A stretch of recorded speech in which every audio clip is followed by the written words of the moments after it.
संन्यास धर्म का प्रतिपादन, सन्यासियों के भेद तथा सन्यासी के कर्तव्यों का वर्णन। व्यास जी ने कहा, इस प्रकार वानप्रस्थ आश्रम में आयु के तीसरे भाग को व्यतीत कर क्रमशः आयु के चौथे भाग को संन्यास आश्रम द्वारा व्यतीत करना चाहिए। अग्नियों को आत्मा में प्रतिष्ठित कर द्विज को संन्यास ग्रहण करना चाहिए। उसे योग्याभ्यास में निरत, शांत तथा ब्रह्म विद्या परायण रहना चाहिए। जब सभी वस्तुओं के प्रति मन में वितृष्णा उत्पन्न हो जाए तब संन्यास ग्रहण करने की इच्छा करनी चाहिए। इसके विपरीत करने से अर्थात स्वल्प भी तृष्णा रहने से संन्यास ग्रहण करने पर मनुष्य पतित हो जाता है। प्राजापत्य अथवा आग्नेय याग करके इंद्रिय निग्रही एवं पूर्ण वैराग्यवान द्विज को ब्रह्माश्रम संन्याश्रम का आश्रय ग्रहण करना चाहिए। कुछ ज्ञान सन्यासी होते हैं, कुछ वेद सन्यासी होते हैं तो कुछ कर्म सन्यासी होते हैं। इस प्रकार 3 प्रकार के सन्यासी कहे गए हैं। जो सभी आसक्तियों से मुक्त हैं, सुख दुखादि द्वंद्वों से रहित और निर्भय हैं, अपनी आत्मा में ही प्रतिष्ठित रहने वाले हैं, वो ज्ञान सन्यासी कहलाता है।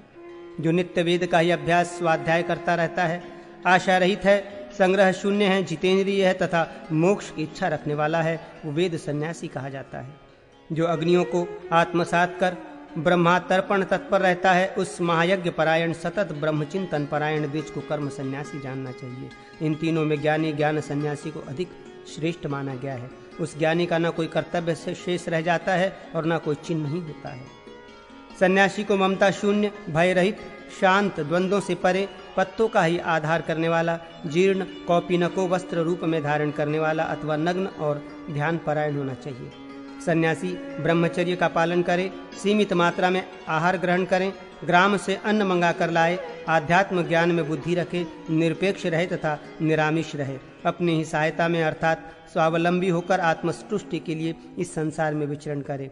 न तो मृत्यु का ही अभिनंदन करे, न जीवन का अभिनंदन करे। जिस प्रकार सेवक अपने स्वामी के आज्ञा की प्रतीक्षा करता है, उसी प्रकार उसे भी काल की प्रतीक्षा करनी चाहिए। न कभी अध्ययन करे, न प्रवचन करे, न कुछ श्रवण ही करे। इस प्रकार का ज्ञान रखकर आत्मनिष्ठ होकर वो श्रेष्ठ योगी ब्रह्म स्वरूप हो जाता है। विद्वान सन्यासी कौपीनक के साथ एक वस्त्र का उत्तरीय धारण करें अथवा कौपीन मात्र से शरीर का आच्छादन करें। मुंडित सिर अथवा जटाधारी रहे, त्रिदंडी रहे, संचय वृत्ति से शून्य रहे, काषाय वस्त्र ही धारण करे और निरंतर ध्यान योग में परायण रहे। उसे सन्यासी को ग्राम की सीमा पर वृक्ष के मूल में अथवा किसी देव मंदिर में रहना चाहिए। शत्रु मित्र तथा मान अपमान में समान रहना चाहिए।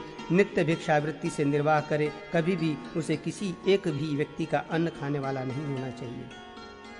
जो सन्यासी मोह या आलस्यवश किसी एक ही व्यक्ति का अन्न भक्षण करता है, उसकी मुक्ति का कोई उपाय धर्मशास्त्र में नहीं बतलाया गया है।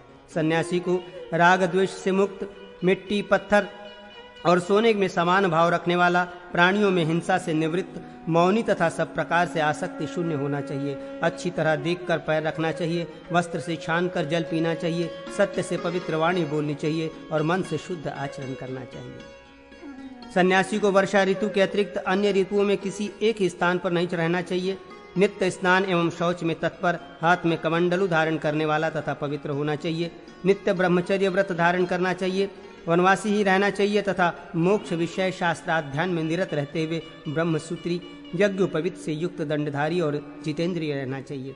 दंभ अहंकार मुक्त रहे, निंदा तथा पिशुनता चुगलखोरी का सर्वथा परित्याग करे, आत्मज्ञान संबंधी गुणों से संपन्न रहे। ऐसा सन्यासी मोक्ष प्राप्त करता है। विधि पूर्वक स्नानोपरांत आचमन करके पवित्रता पूर्वक देवालयों में प्रणव नामक सनातन वेद मंत्र का निरंतर अभ्यास जप करे।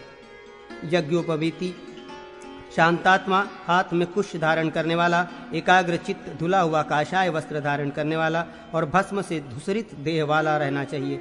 सन्यासी को वेदांत प्रतिपादित अधियज्ञ, समस्त यज्ञों के अधिष्ठान, आधिदैविक और आध्यात्मिक ब्रह्म मंत्र प्रणव का सतत जप करना चाहिए अथवा मननशील तथा ब्रह्मचारी यति को पुत्रों के बीच रहते हुए नित्य वेद का ही अभ्यास करना चाहिए। इससे उसे परम गति प्राप्त होती है।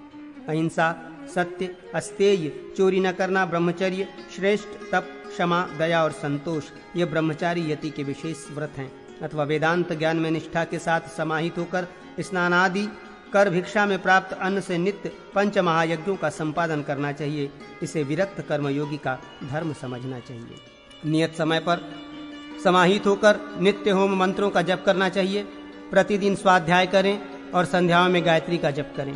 एकांत में निरंतर परमेश्वर देव का ध्यान करें। नित्य एक ही व्यक्ति के अन्न का काम, क्रोध तथा परिग्रह का त्याग करें। एक वस्त्र तथा 2 वस्त्र धारण करें। शिखा एवं यज्ञोपवीत धारण करें। हाथ में कमंडलू धारण करें। ऐसा त्रिदंडी विद्वान भी अनासक्त द्वंद्वातीत कर्मयोगी होने के कारण परम पद को प्राप्त होता है।